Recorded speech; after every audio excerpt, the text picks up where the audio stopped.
Sumali nga ni Andy at Vilmar ang kanilang anak na si Lilo sa surfing competition dito sa Siargao ng mga bata. Makikita nga dito na full support itong si Vilmar Alipayo sa kanyang anak na si Lilo. Nakita rin kung gaano nakagaling sa pagsusurf itong si Lilo, kaya naman proud na proud itong si Andy at Vilmar sa kanilang anak na si Lilo pagdating sa pagsusurfing. Kitang-kita nga kung gaano katapang itong si Lilo na sinusuong ang naglalakihang alon. Wala nga itong katakot-takot at talaga namang ito ay kampanteng-kampante habang ito ay nasa ibabaw ng tubig.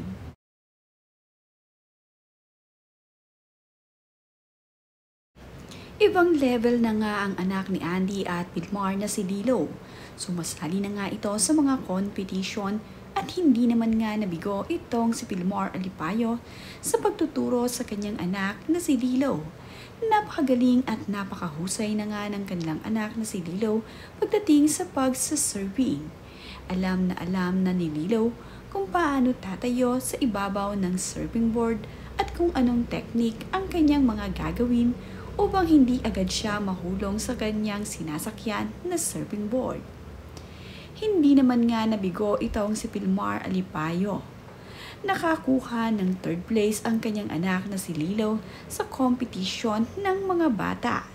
Kaya naman, proud na proud itong si Andy at Vilmar sa kanilang anak na si Lilo dahil naka-3rd place din itong si Lilo kahit na baguhan pa lamang ang kanilang anak pagdating sa pagsasurfing.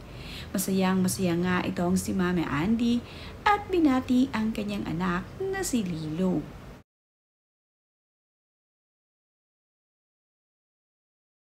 Makikita naman nga na si Lilo ang pinakamaliit at pinakabata sa mga naglaban dito sa Siargao sa surfing competition.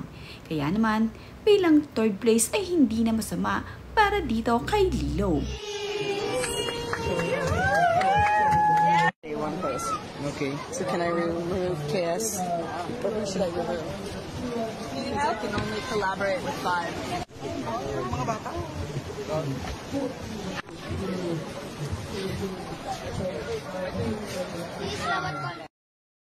Tuwa naman nga ang mga kasama ni Lilo sa surfing competition para nga lamang silang nag-aaliw sa kanilang competition na ginagawa.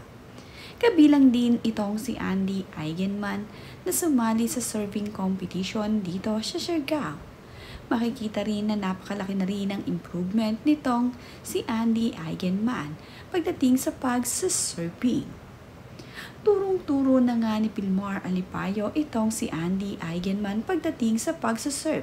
Kaya naman, ang mga move ni Andy ay talaga namang nakakabilib na. Kung noon nga ay nahihirapan itong si Andy sa malalaking alon at natatakot, ngayon nga ay kayang-kayang suuning ni Andy Eigenman ang naglalakihang alon. Matapang na rin siyang sumatali sa mga competition dito sa isla. At ang masaya pa nga rito ay nakarating sa final round itong si Andy Eigenman. Kaya naman, napakalaking kasiyahan nito sa kanila ni Vilmar.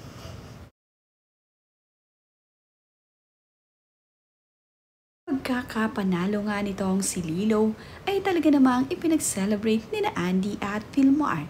Ganoon din ang pagkasali ni Andy Eigenman dito sa final competition ay talaga namang nakaka-proud.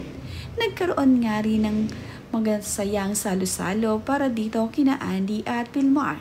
Sina Andy nga ang nag-host dito sa salo-salong ito sa isla. Ang lahat nga ng kasali sa competition ay talaga namang tinawag nilang queen.